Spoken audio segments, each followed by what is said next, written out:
kasakitan at papurihan magpakailanman. Sa ngalan ng Ama at ng Anak at ng Espiritu Santo, Amen. sumainyo ang Panginoon. At sumaiyo rin. Mga kapatid, salamat po sa pagpunta niyo dito sa Pambansang Dambana ng Poong Jesus Nazareno. Pati na rin ang mga nakikipagdiwang sa atin via online. Aminin natin ang ating mga kasalanan upang tayo maging marapat gumanap sa banal na pagdiriwang. Inaamin ko Sa makapangyarihang Diyos at sa inyo mga kapatid, na lubha akong nagkasala sa isip, sa salita, sa gawa, at sa aking pagkukulang. Kaya isinasamo ko sa mahal na Birheng Maria, sa lahat ng mga anghel at mga banal, at sa inyo mga kapatid, na ako'y ipanalangin sa Panginoong ating Diyos. kaawaan tayo ng makapangyarihang Diyos. Patawarin tayo sa ating mga kasalanan at patnubayan tayo sa buhay na walang hanggan. Amen. Panginoon, kaawaan mo kami. Panginoon, kaawaan mo kami.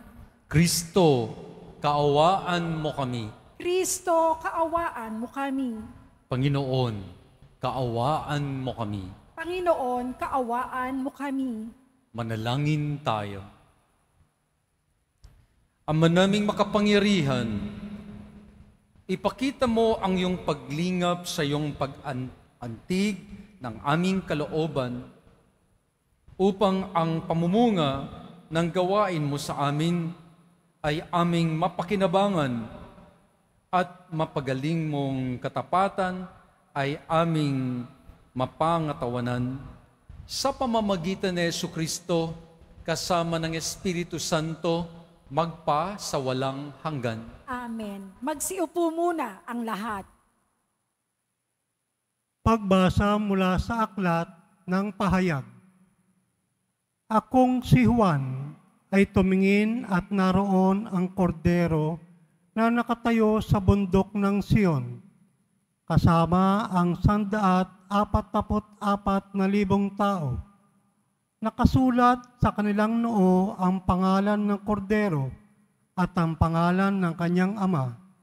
At narinig ko ang isang tinig mula sa langit na parang ugong. Isang mabilis na talon at dagundong ng kulog. Ang tinig na narinig ko'y parang tugtugan ng mga manunugtog ng alpa.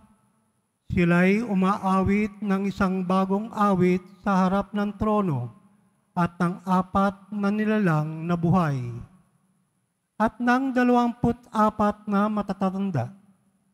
Walang makaunawa sa awit na iyon, kundi ang 144,000 na tinubos sa sanlibutan. Ito ang sumunod sa kordero saan man siya magtungo.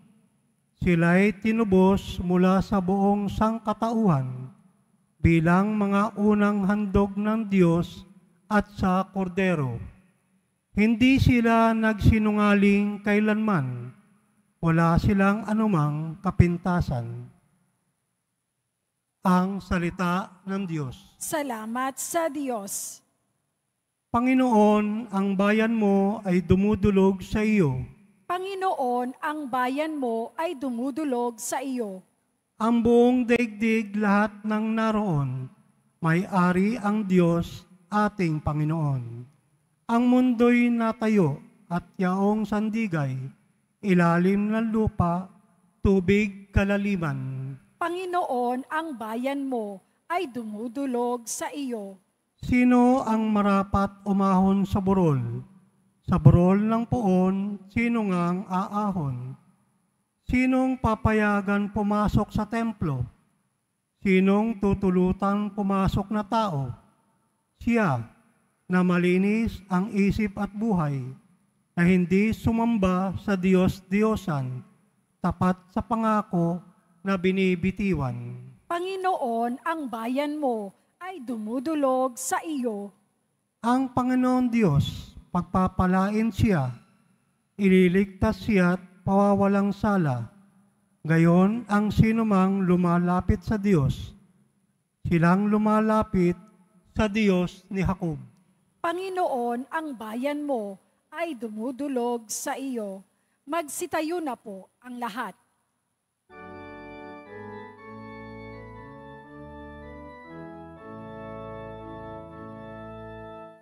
Hallelujah, Hallelujah, Hallelujah, Hallelujah.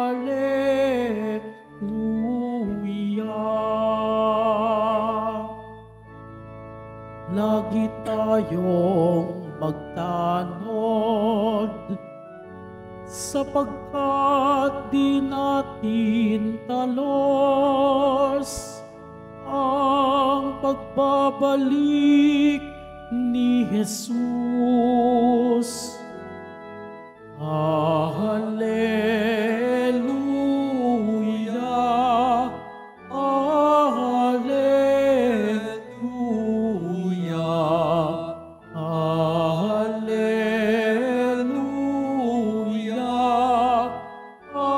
Hallelujah.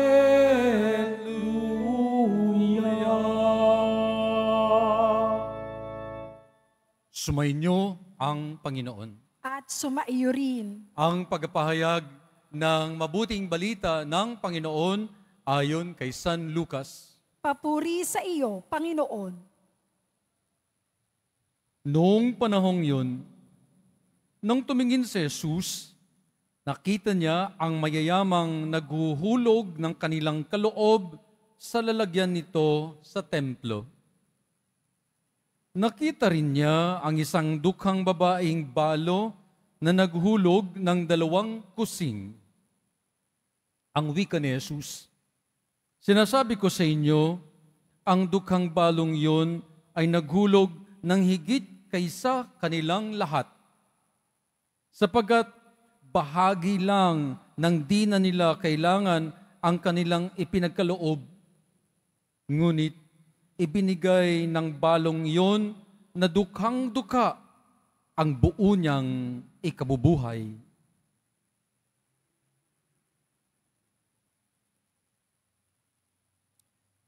Mabuting balita ng Panginoon.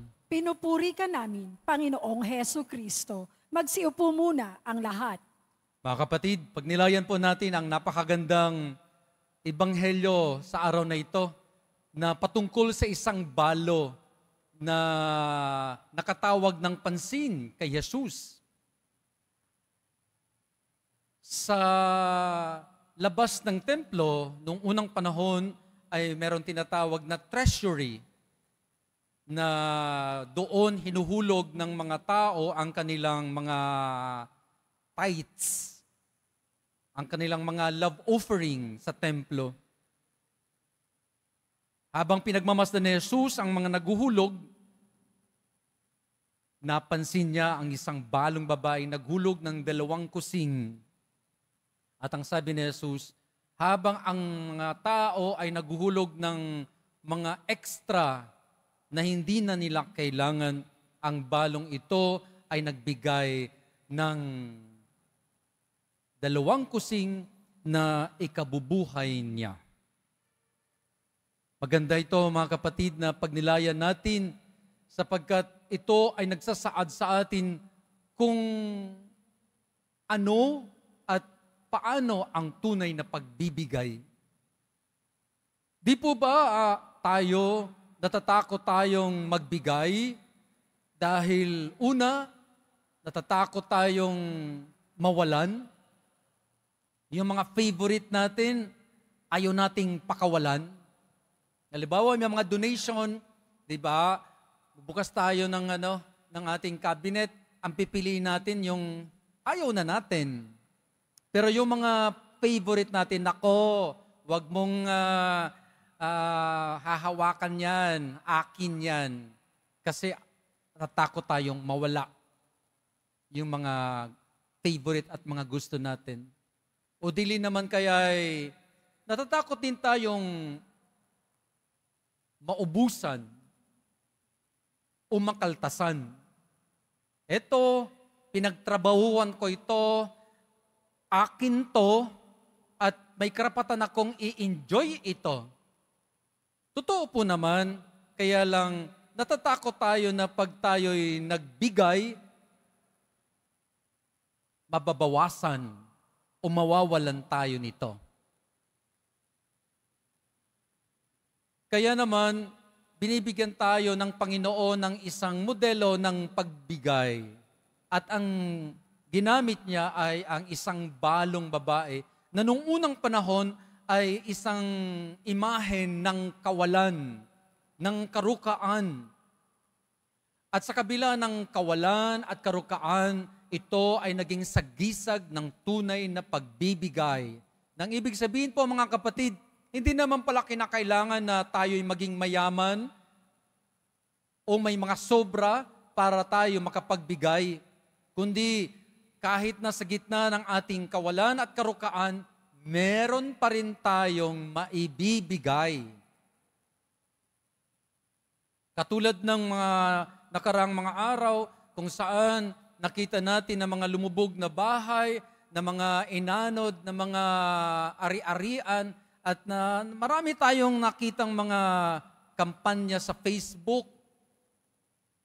Kailangan, ini-scroll lang natin, di po ba? Awang-awa tayo. Sinishare natin. Ako nga, kasi galing po ako sa isang kongregasyon na Society of Our Lady of the Most Holy Trinity. At meron kaming misyon na isang isla sa Catanduanes. So, nag-post po ako ng photo sa Facebook para humingi ng tulong doon sa misyon namin. Naku, tuwang-tuwa ako kasi maraming nag-heart. Ibig sabihin, maraming nakabasa. Mas natuwa ako dahil merong 121 shares. Nandun po sa post ko yung GCash ng congregation ng tao na pwedeng pagbigyan at yung BDO account ng congregation namin. Akalungkot. Kasi ang nagbigay lang ay isa ng 50 pesos. Pero isinaryo ng 121 shares. Ibig sabihin nun, may naawa at siguro yun ang kanilang kontribusyon, yung pag-share. Pero yung mag-share ng pera doon sa mission, nako, 50 pesos lang ang nakuha namin. Imagine. Kasi siguro po dahil sa sitwasyon nating lahat at ng marami sa atin na tayo ay naghihirap din at nangangailangan. Pero tingnan natin, di ba, dito sa Ebanghelyo, yung babaeng balong walang-wala sa buhay, ibinigay ang lahat ng nasa kanya. Hindi natakot mawalan, hindi matakot na maubusan. Kaya tinan nyo naman, hanggang sa katapusan ng mundo, ang kanyang istorya ay pinagdiriwang natin. Kaya mga kapatid, sana po sa mga pagkakataon na meron tayong hindi lang extra, kundi pagkakataon na magbigay, maganda yung nasasaktan tayo habang nagbibigay. Pero ang mas mahalaga doon ay hindi yung pagtingin doon sa sakit na nararamdaman sa pagbibigay, kundi ang kaligayahan na nagbibigay tayo sa iba. Ganyan si Kristo, di po ba? Hindi niya ininda yung pagsakit niya at pagkamatay sa krus sa pagbigay, kundi yung kaligayahan na sa pamamagitan ng kanyang pagsakit at pagkamatay, muli siyang nabuhay at yun din ang ibibigay niya sa atin. Kaya po, ang lesson ng ating ebanghelyo ngayon, galing doon sa balong babae, huwag matakot mawalan. Huwag matakot maubusan. Magbigay kahit na nasasaktan, pero magbigay para madama natin ang kaligayahan sa pagbibigay. Magsitayo na po ang lahat.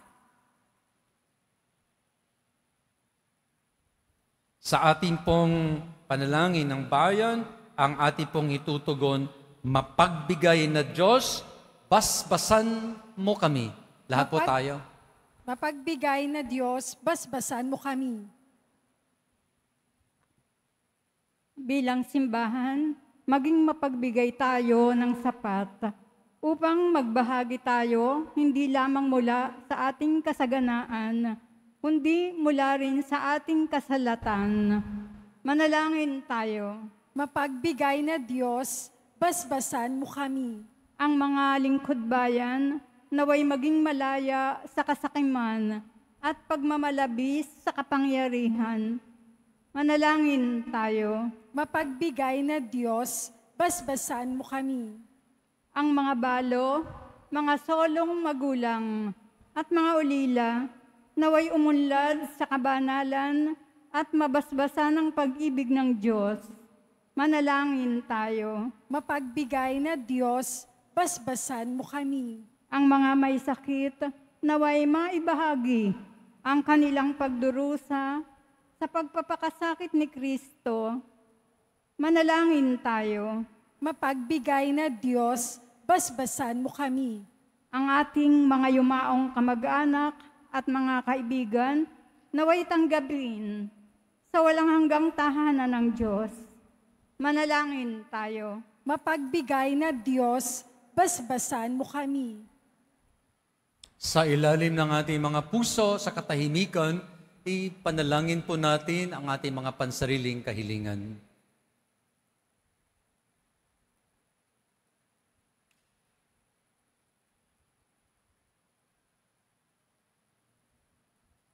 Lahat ng ito, Ama, hinihiling po namin sa inyo sa pangalan ni Jesus na Poong Nazareno. Amen.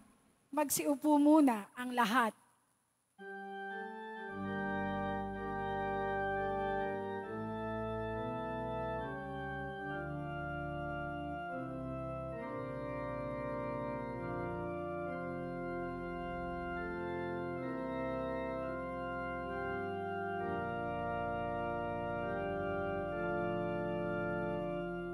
Itong tinapay at alak na mula sa'yo, muling ihahain sa kabutihan mo.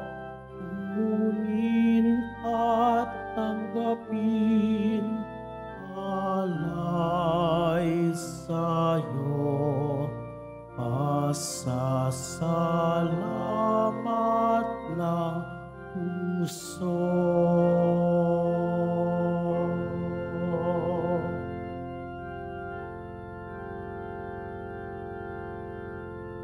Magsitayo na po ang lahat.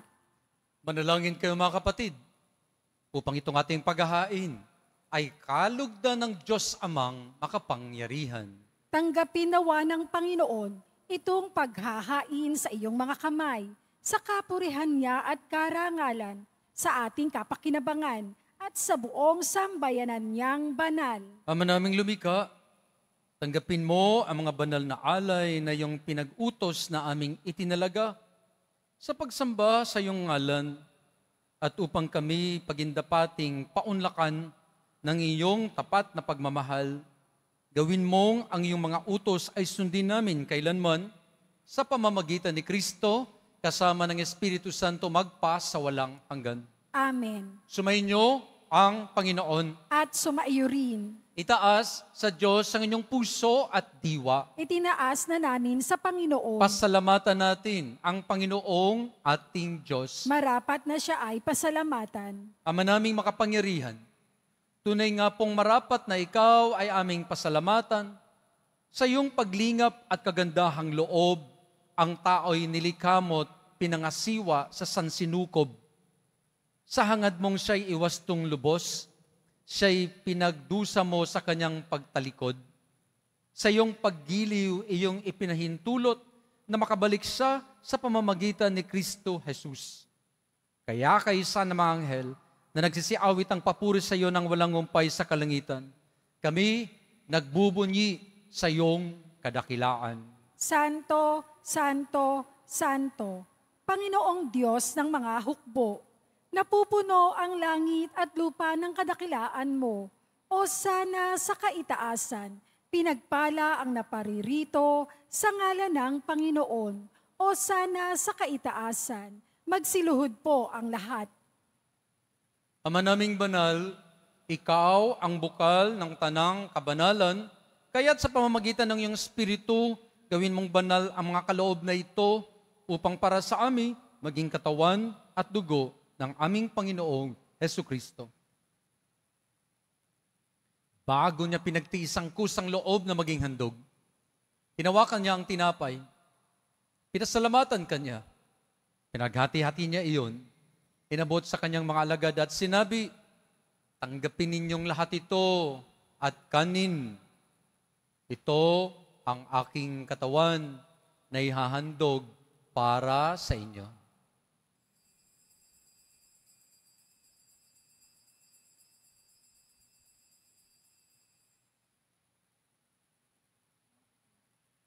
Gayon din naman nung matapos ang hapunan, hinawakan niya ang kalis, muli kanyang pinasalamatan, inabot niya ang kalis sa kanyang mga alagad at sinabi, tanggapin ninyong lahat ito at inumin. Ito ang kalis ng aking dugo, ng bago at walang hanggang tipan. Ang aking dugo na ibubuhos para sa inyo at para sa lahat. Sa ikapagpapatawad ng mga kasalanan, gawin ninyo ito sa pag-alaala sa akin.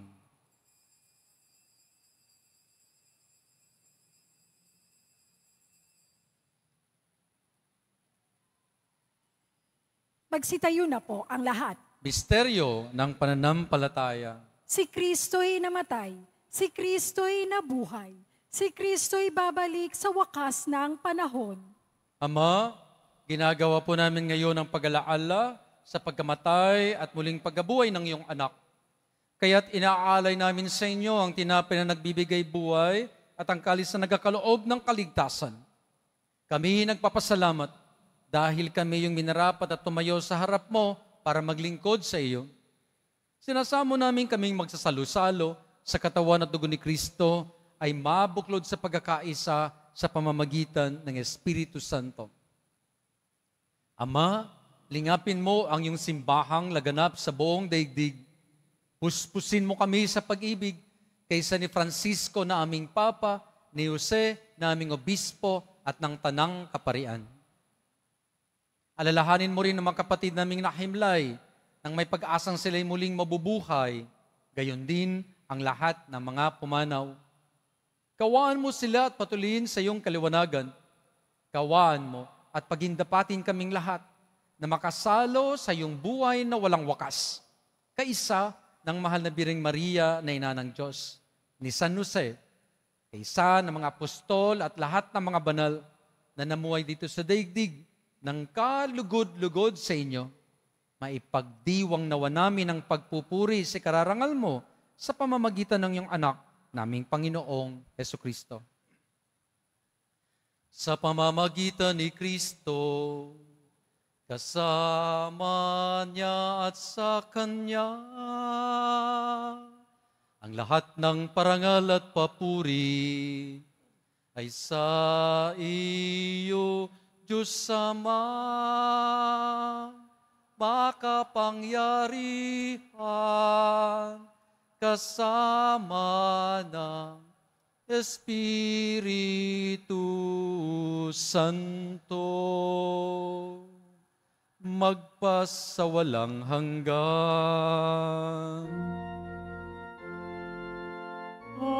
Amen. Amen. Amen. Amen. Amen. Amen. Sa tagubiling ng mga nakagagaling na utos sa turo ni Jesus na Panginoon natin at Diyos, ipahayag natin ng lakas loob. Ama namin, sumasalangit ka. Sambahin ang ngalan mo, mapasa amin ang kaharian mo, sundin ang loob mo dito sa lupa para nang sa langit. Bigyan mo kami ngayon ng aming kakanin sa araw-araw at patawarin mo kami sa aming mga sala para nang pagpapatawad namin sa nagkakasala sa amin. At huwag mo kaming ipahintulot sa tukso at iadya mo kami sa lahat ng masama. Hinihiling namin kami adya sa lahat ng masama. Pagkalooban ng kapayapaan araw-araw, iligtas sa kasalanan at ilayo sa lahat ng kapahamakan. Samantalang aming pinananabikan ang dakilang araw ng pagpapahayag ng tagapagligtas naming si Jesucristo. Sapagkat iyong kaharian at ang kapangyarihan at ang kapurihan, magpakailanman. Amen. Panginoong Jesucristo, sinabi mo sa iyong mga apostol at sa bawat isa sa amin ngayon, kapayapaan ang iniiwan ko sa inyo. Ang aking kapayapaan ang binibigay ko sa inyo. Tungayan mo ang aming pananampalataya at huwag ang aming pagkakasala. Pagkalooban mo kami ng kapayapaan at pagkakaisa ayon sa iyong kalooban, kasama ng Espiritu Santo, magpas sa walang hanggan. Amen. Ang kapayapaan ng Panginoon ay laging sumainyo. At sumaiyo rin. Halina po, magbigayin po tayo ng kapayapaan sa isa't isa. Kordero ng Diyos na nag-aalis ng mga kasalanan ng sanlibutan, maawa ka sa amin. Kordero ng Diyos na nag-aalis ng mga kasalanan ng sanlibutan, maawa ka sa amin. Kordero ng Diyos na nag-aalis ng mga kasalanan ng sanlibutan, ipagkaloob mo sa amin ang kapayapaan, magsiluhod po ang lahat. Ito ang kordero ng Diyos. Ito ang nag-aalis ng mga kasalanan ng sanlibutan. Mapalad ang mga tatanggap sa kanyang piging. Panginoon, hindi ako karapat-dapat na magpatuloy sa iyo, ngunit sa isang salita mo lamang ay gagaling na ako. Katawan ni Kristo. Amen.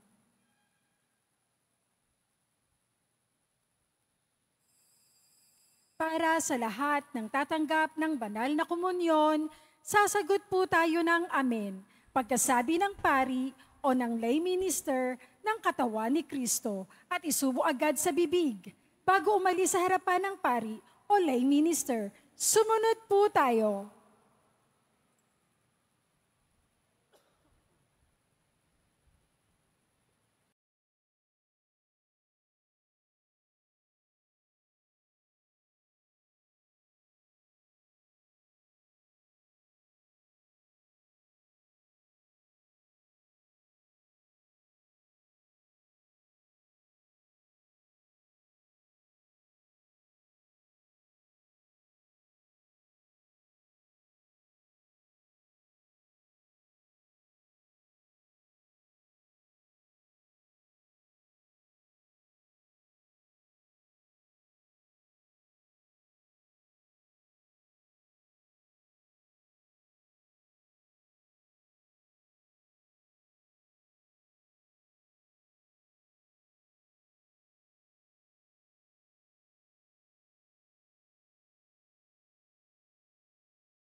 Manalangin tayo. Ama naming mapagmahal, kaming pinagkalooban mo ng pagsasalo sa iyong kagalakan ay lagi namang lumingon sa pinanggalingan nitong banal na pakikinabang upang kami huwag mawalay sa iyo na aming hantungan sa pamamagitan ni Kristo kasama ng Espiritu Santo magpas sa walang hanggan. Amen. Dadasal na po tayo para sa mga kaluluwa ng ating mga banal na yumao. Panginoon naming Diyos, Ikaw po ang dahilan ng aming pagsilang, sa iyo galing ang aming hiram na buhay. Buong kababaang loob po kaming nananalangin at kami nagmamakaawang kalugdan mo po ang mga kaluluwa ng mga pumanaw na sa mundong ito. Sila naway magkamit ng buhay sa iyong piling. Alisin mo ang anumang mga karumihan ng kasalanan, upang sila ay maging marapat sa iyong walang hanggang kalinisan. Iahon mo sila mula sa purgatorio at bigyan ng puwang sa iyong kaharian sa langit. Kapayapaan kailanman ang igawad ng may kapal sa mga yumaong nagsipanaw. Sila naway silayan ng iyong ilaw na walang hanggan. Mapanatag nawa sila sa kapayapaan. Amen.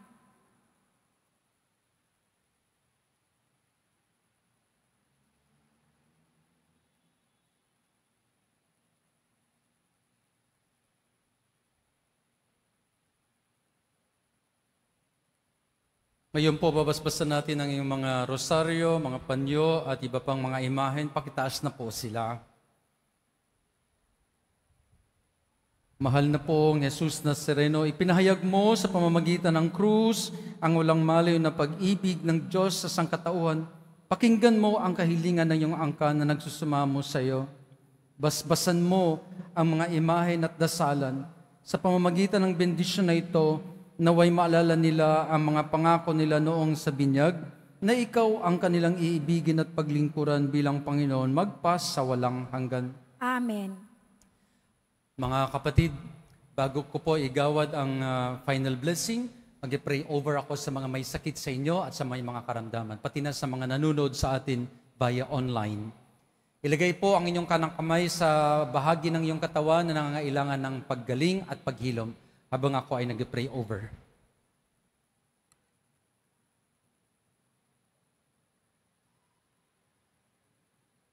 Pagpalain nawa kayo ng makapangyarihang Diyos. Amen. Ipakita ng Diyos sa inyo ang kanyang mukha at ibigay sa inyo ang kapayapaan. Amen. Sumilang nawa sa inyo ang mukha ng Diyos at pagalingin kayo sa inyong mga sakit at karamdaman. Amen.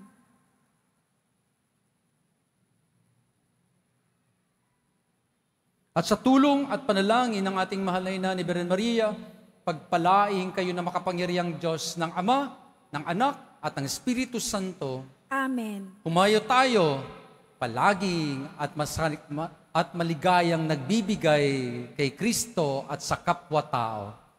Salamat sa Diyos. Mabuhay po kayo.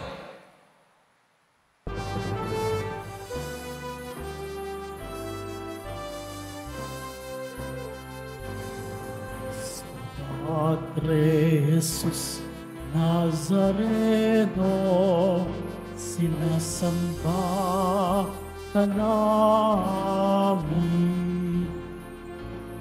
Pinipintuho ka namin.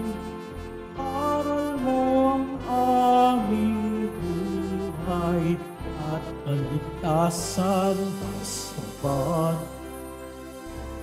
Nazareno, iligtas mo kami sa kasalanan. Ang krus mong pinamatayan ay sagisag ng aming kaligtasan. Nuestro Padre Jesus Nazareno, dinarangal ka namin. Nuestro Padre Jesus Nazareno, niluluwalhati ka namin. Nuestro Padre Jesus Nazareno, dinarangal ka namin. Nuestro Padre Jesus Nazareno, niluluwalhati ka namin.